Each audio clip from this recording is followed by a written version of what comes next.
Hello, everybody, and welcome back to the Adapt podcast with Danette F-M. Danette, how are you going this week? Awesome, Jez. Always awesome. Yeah. Otherwise, we've got choices. I always choose awesome.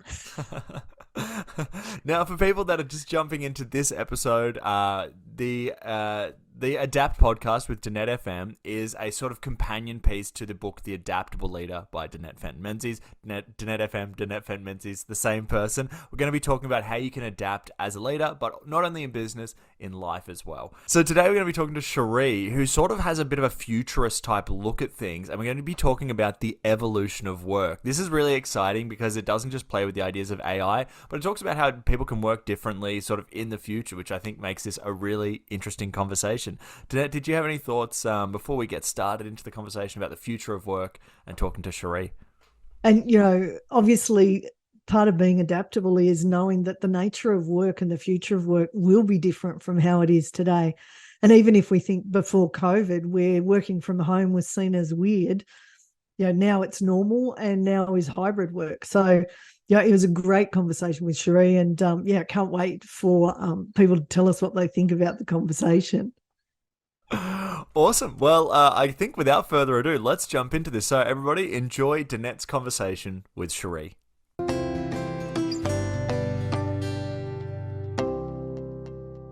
So, Cherie, I'd love for you to introduce yourself to the group from Adapt with Danette F-M, so they learn a little bit more about you before we start. Great. Well, thank you so much for having me, and hello to all of your listeners and viewers. So I'm Cherie Mylordis. I regard myself as a work futurist, which is a fairly bold claim. I'm also a coach, and I work in the intersection of purpose, leadership and culture, and transformation. And so I really love where all those things come together, because I think that's where we really can lean into creating a better future through the way we work and the way we lead. So, I've been working in the space of change and transformation for several decades. And now I have my own business called Nextgenify, where I work with leaders and teams around the world to help them really shift their work to be more future fit. Yeah. Love that. Great introduction. And so this season is Learning Through Disruption, so it's perfect to have you on as a guest. And I'd love for you to share some insights that you found that help you to adapt. Sure. I think being adaptive and adaptable is absolutely critical. And there are many words and techniques that come to mind. I think one of the biggest ones is to have a growth mindset. So, I love Carol Dweck's work, which is all about, shifting from that fixed mindset to that growth mindset and being open. And I think it's also about leaning into our strengths, but taking them further and getting just a little bit beyond our comfort zone. And that's where I have found that I've always really learned the most and grown the most. And you look back on that and you think, wow, look how far I've come, and look how adaptable I've become. Look at the new skills or experiences I've developed. And so if we stay within our comfort zone, it's too safe. We're really not exploring and realizing our potential. So just getting not too far out so it's terrifying, but just that little bit beyond the end of our fingertips, if you like, and exploring new things, leaning into new opportunities is where I think that it's the zone of proximal development is, I believe, the term for that. So that's my big tip and my big insight that I've found over the years. Nice. And I love that. And it's definitely one I share as well. So it's awesome. Yeah. So then, part of stretching beyond what we're comfortable is that from time to time we're going to hit failure. So I'm curious, how do you deal with failure? And perhaps give us an example of where you've used that in some way to learn. Another great topic. And I think this one, it's a little thought-provoking, and I think that you can be quite provocative in how you think about failure. And I think one important way to frame it that I've learned is to actually try and remove that word failure as much as possible. Because, we've gone beyond the days of when we're sitting an exam and there's a pass or a fail, right? I mean, of course, we might still have assessments and accreditations and things like that. But in general, I find it's very rare that we really need to use that term failure. And I'd rather use the term learning, or thinking about how can we grow from this? How can we adapt? How might we respond to this? And so if we really try and take away that mindset of have we succeeded or have we failed, I think that's really the big shift that can really change the way we approach. And we can often be so hard on ourselves and, set that expectation that everything has to be polished and perfect. Whereas if we can, in the spirit of Agile, if we can just get something going, and it might be a little rough and ready, but that's okay. And even say it's rough and ready and test and learn. And then that helps you evolve your solution rather than saying, well, I've created this great thing and I now have to shift and change. And I think the biggest example I would love to share on that is my experience in the Sydney Olympics. So, this is a few decades ago, of course. It was the Sydney 2000 Olympic and Paralympic Games. And I actually joined 5 years out. So you might not realise that it takes many, many years to organise a big event like that. And I remember feeling beyond excited when I was hired to join the strategy team for the Sydney Olympic Games, but also terrified because I had never been to an Olympic Games before, let alone organised one. And so that feeling of, fear of failure was very real. But what I learned was, I was in a team, in that strategy team of people just like me who had that sort of consulting backgrounds and we were able to adapt and we worked on a variety of projects. So we just treated it like a big, exciting project. And so as Olympic rookies, we just had to figure it out and we had to work together. So we really radically collaborated. We really didn't work in those traditional sort of, boxes of job descriptions and the hierarchy. We were given a lot of autonomy. We were empowered and we just had to work together to figure this out because nobody could do it on their own. And so that was really a defining moment in my career to actually learn to step up and embrace this enormous opportunity that was very purpose-driven. So it really fueled us. And what we learned was, it wasn't about trying to get it all okay by the day, by games time. We actually had to run a lot of what we call test events, but they were actually real events. So it might be a national championship, it might be an Asian Games, it might be a world championship. But every venue, every sport, every discipline, every procedure really had to be tested before games time. And of course, at games time, different things happened as well. But really, that was how we delivered what was known to be the best games ever. That's how the Australian Olympic rookies came together and achieved that. So I think that's really set the tone for me from then on, that, you can take on something really bold and courageous and you can lean in and really do that. But you need to do that with other people in a collaborative way. Oh, what a great answer and what a great example too. Love that. When I think of failure, when I was younger, I used to call them mistakes. So I'd laugh at myself because it wasn't a mistake, it was a mistake. And then I go, let's learn from that. See, have some fun with it as well. I think that's a great point. Don't take it all so seriously. We put so much pressure on ourselves sometimes. We do, don't we? Yeah. All right. Now, my next question was, what would have happened in that situation or perhaps another situation if you hadn't have adapted? Well, if I hadn't adapted, I wouldn't have had the exciting experiences and opportunities that I've had. I would have stayed in, my sort of original discipline, which was change management. And so, that's a very interesting area of work. It's always different and changing, but I've gone well beyond that. I've embraced all these other disciplines. So, agile and design thinking and transformation and innovation and coaching. So, I've evolved and I've grown and I think I bring more value to the work that I do because I have explored all these other disciplines and blended them all. And so I draw on, tools and tips and insights from all these disciplines every day. And so I think I would have perhaps a more two-dimensional view to my work, whereas because I've gone and searched and explored these other areas, I think I bring a more three-dimensional view. I can help my leaders that I work with and clients and teams look at things from different perspectives because of those experiences that I have had. So yeah, that's how I would articulate it. Nice, and I love that. And the more you add, the more of those dimensionalities, however you say it, that you can bring, because you bring such a unique perspective, the more you add to the different skills that you've got. So what a great insight. Love that.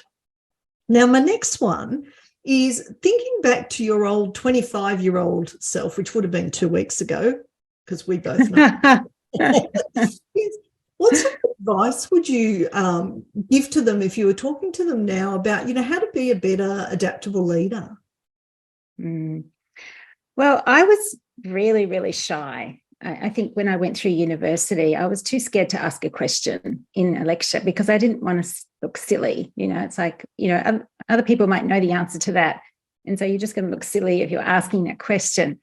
And I think now the reflection is, if you've got that question, other people probably do too. And so they'd probably appreciate you asking that question. So, back yourself, I think would be the biggest advice I would give to my younger self. And be bold and courageous. And it's okay if you feel a bit daunted or a bit terrified, because if it's driven by some kind of purpose or meaning that resonates with you, then go after it. So don't hold back, would be my biggest advice. Yeah. And some practical ways that you built that, that boldness, that confidence, given you were very shy when you started out. What are some simple things that perhaps some of our listeners could start to apply? I think it's about being curious. So just approach things with curiosity and ask open questions. So, people love it when you show interest in what they do or what they're good at. So, find forums and channels where people hang out that talk about or explore things that you might be interested in or fascinated by, that you'd love to learn more about. Go hang out where those people are and be curious, ask open questions, look at what other tools and resources you can explore there. There's so many amazing podcasts now. So, you might find, I don't have time to read, but you can have a podcast playing when you're going for a walk or when you're in the car, and there's audio books. So there's so many ways now that we can actually, be more bold and curious and take steps forward beyond the safe space that we might be comfortable in. So you mentioned, hanging out in spaces, and I'm curious, is there a couple of places that, again, might help some listeners to build that confidence or to think a little bit more, broadly than they currently are thinking?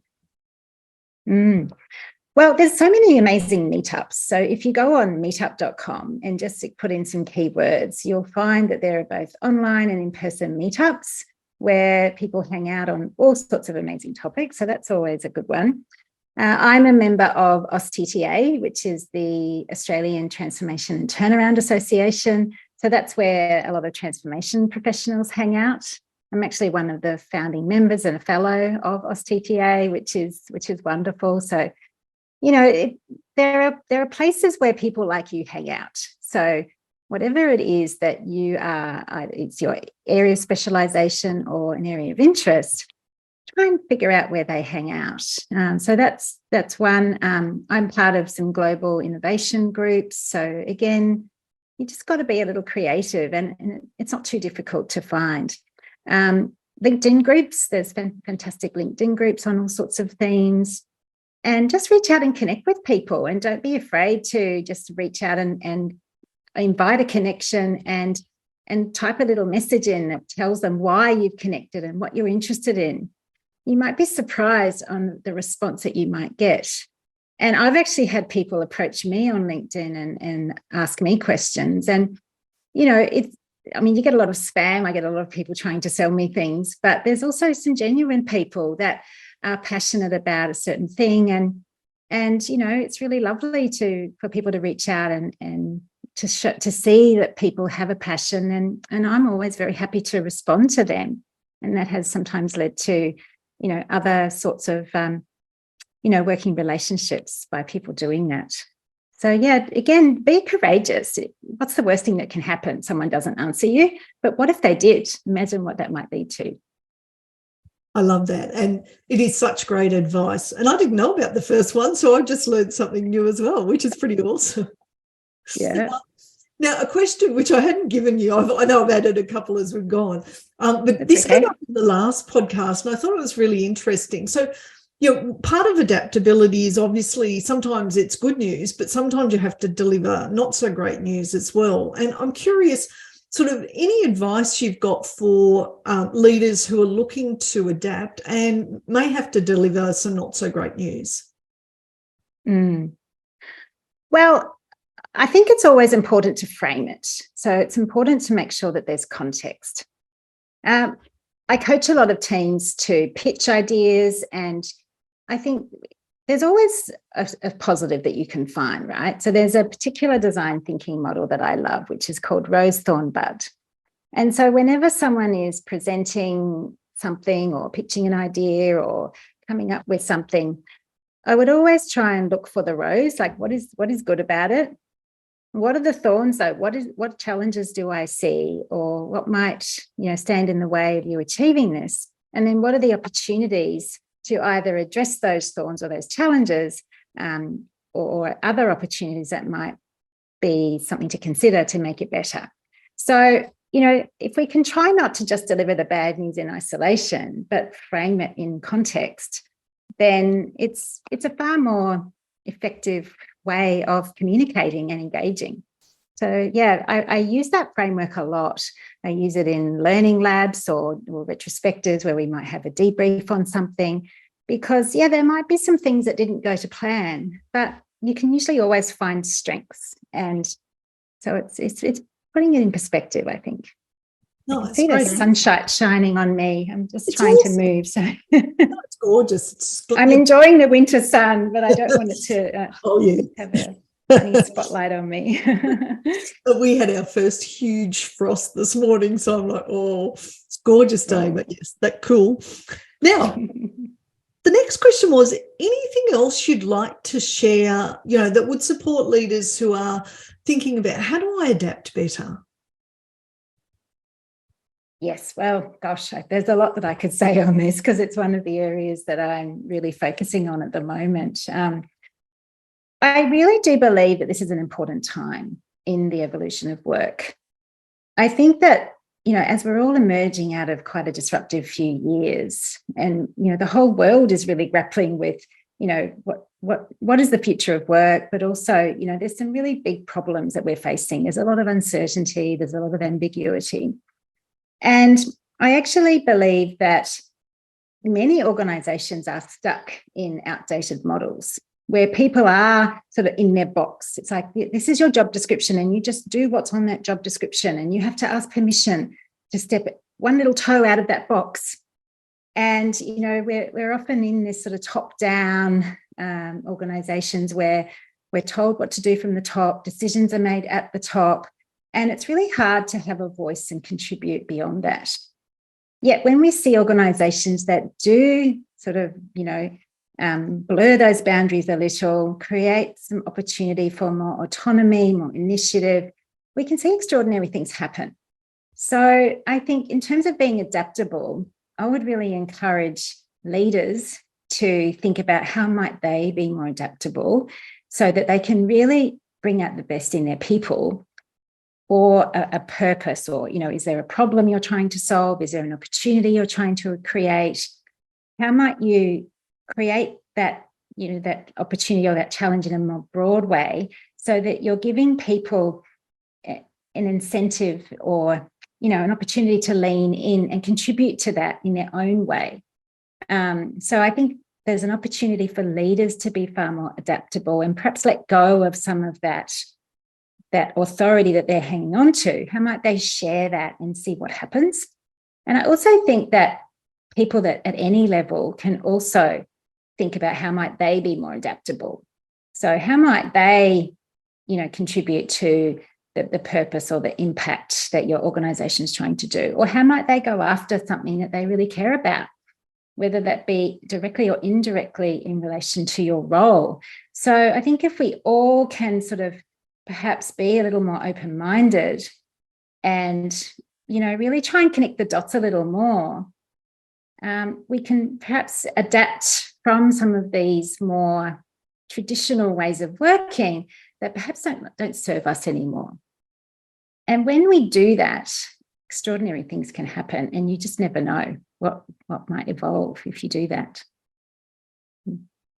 It sort of takes me back to your answer about the Sydney Olympics, when you're all sort of learning as you go, and that Yes. more collaborative model. So Yes. how do you find those strengths of others to bring it out so that when you're collaborating, you're getting the best out of everyone in the group? Well, I think whatever the bubble is you're working in, so in a particular team or in a particular function or area, it's important to establish trust. It's important to establish, some shared values, whether it be some sort of charter or code of conduct. But how do we show up together? How do we respect each other? And what are we here for? Like, it's really important that the why is clear. Why are we working on this thing? What is it that we're really trying to achieve? So again, that purpose, that context, that, some people call it a golden thread that, ties up to the overarching direction of the organisation. So you really need to have that context or that why. Then it's about, as I said, what are the sort of rules of engagement? How do we show up together to try and bring out the best in ourselves and each other? Certainly leveraging people's strengths, but also supporting growth and, exploring new things. So I think that's really important. So yeah, really being a little more daring, being collaborative, so that you are prepared to be a little more open. You're not just trying to put on that front of, I've got this, I know what I'm doing. If you can drop that a little and be a little more authentic, that's where you can really open up more, more ideation, more thinking, more initiative. And really being open to questioning, is this the best way of doing it? Should we be having all these back-to-back meetings? Or, perhaps there's a different way of communicating or collaborating.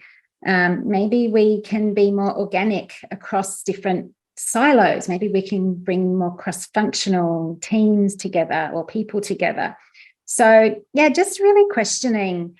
Don't just do it because this is the way we've already done it. Really be a little more courageous in exploring that and having a conversation about that, and just taking small steps that you might not even need to ask permission for. Should we perhaps communicate in a different way? Could we meet in a different way? Could we explore talking to some different people? You might be surprised what you can do without actually having to ask for permission. So I believe that there's opportunities both from the more senior levels of an organisation at that leadership level, but also really within any bubble of work, there are opportunities to explore and adapt and just think differently and be a little more contemporary rather than stick to those ways that things have always been done. So yeah, be curious and spark those conversations. Love that answer. What a great answer. Thank you so much. Anything else you want to add? It's been a great conversation. Oh, thank you. Well, I've come up with a model that I believe is a way to spark anyone to think about how might they be more effective at work and how might they perhaps bring in some more future fit ways of working. And I call it the 3Ds. So, and it really is about working in 3D is perhaps another way you can talk about it. So my 3Ds stand for dare, ditch, and dial. So dare is about really being more daring with that purpose, that direction, where are we going and why, and really being clear about that and being a little more bold and courageous. The second one is ditch, which is about discarding outdated ways of working that no longer serve you, and thinking about, are these things slowing us down? Are they really fit for purpose at the moment? And then the third one is dial, which is, dialing up more contemporary ways of working, more modern collaborative ways, breaking down boundaries and really exploring ways to be more future focused, so that we can, bring out the best in our people and deliver great outcomes that are purpose driven. So that's the 3 Ds. Love that model. And I'm sure some of our listeners are going to want to find out more about you. So where's the best place for them to reach out to you? And we'll make sure this is in the podcast description as well. So LinkedIn is the place where I hang out the most. I'm not big on other social media channels. So LinkedIn, I think, is a great place for professionals to hang out and connect. So yeah, please connect with me on LinkedIn. You can check out my website, which is nextgenify.com. And there'll be, continuing to be more resources and information shared on that website as well. So those would be the 2 places. Thank you so much, Cherie. It was such a great session. I love learning, and I learned a couple of things in this that I didn't know about before. So that's always a great podcast. My pleasure. It was lovely to be here. And yeah, I really do invite your listeners to connect with me on LinkedIn. I would love to hear from them. And yeah, I think this is a fantastic podcast. I love the theme, and I can't wait to follow these podcasts and see what your other guests have to say. Nice. Thank you so much.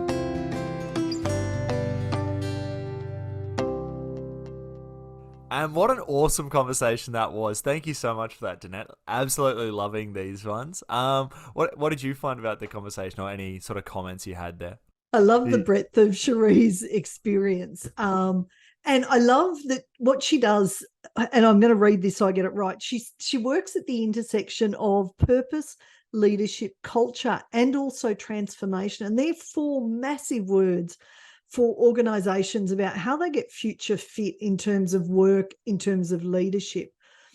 I love the share she gave about how she started out with the Sydney Olympic Committee, and they were all new and pretty green, and they worked together to create great collaboration. So no one really knew the answers, so they collaborated together to create something amazing. They tested it and refined it till game day. And one of the things I love about Cherie is the fact that she's interested in a number of different disciplines. So she's explored those and then gone, you know what? That gives her multiple perspectives when looking at particular challenges. She's got a breadth of experience. I definitely encourage everyone to go and have a look at her website and the work that she does. Just another fabulous interview. Fantastic. Yeah, and we loved that one as well. Now, of course, as part of the Adapt podcast, we do have listener questions for people that are sort of in similar situations, or maybe just sort of related situations, and sort of have a question for you, Danette. So, Danette, this question comes from Chris, and he asks, how do I stop feeling left behind or immature when compared to others my age? Nice. And what a great question, Chris. So thinking about, we're all different. So we all bring our own strengths. And one of the things that Cherie talked about was know your strengths and then start stretching yourself. So don't stretch yourself, massively. Little stretches over time, create that, you just continue to grow and learn. And the discomfort of that stretch sort of becomes a normal feeling over time. So one thing I'd always say is comparison is the thief of joy. So never compare yourself to others. But what I would compare myself with was how I was yesterday. So have I grown a little bit since yesterday in order to be able to continue to stretch and grow myself? The other thing that the podcast Cherie and I were talking about was that whole thing about collaborating. So one of the ways that you can grow in different areas is to collaborate with others. And so that sort of it's not just you then learning something, it's a group of you working together and stretching and growing each other. So that's a nice, safe way of actually learning. It also obviously builds your team building skills, all those sort of things as well. So I think that's important. And I really liked Cherie's approach to the world, which was exploring different disciplines. So you don't always have to go long and narrow on one discipline. So you might be interested in, I don't know, leadership for argument's sake, but you might go, you know what, I'm also interested in philosophy and I'm interested in transformation. So explore those, because there'll be intersections across all of those that'll actually grow your skill and knowledge in a way that no one else has. So you'll bring different perspectives because of that exploration. And Chris, just keep learning every day. You'll be astonished how quickly that builds up and builds your confidence. I hope that's helpful. Absolutely, and I think that's really I think that's a great tip to stay adaptable in general for everybody. Yes. Even if you're not feeling behind, we get into it in some other ones later podcasts that people can check out, so stay tuned. But yes, great tip there, Danette. Well, Danette, do you have any final thoughts today on the evolution of work, or any final thoughts on the conversation? So work ultimately is people, often with technology and that. If you can bring the best out in your people by staying open to what they might see as work, different ways of working, and be open to new trends around work, trial them. There's a lot of organizations at the moment looking at 4-day working week to see how they can get results from that with their people. And technology, don't be afraid of it. Bring it in where it can support others to be more effective and more efficient in their role. And ultimately, your people, when you look after them, they create great workplaces, which create great future workplaces too. Amazing. Well, thank you so much, Danette. For everybody that is staying tuned in, we've got plenty more episodes coming, so subscribe, share them with your friends. But until next week, have a magical week.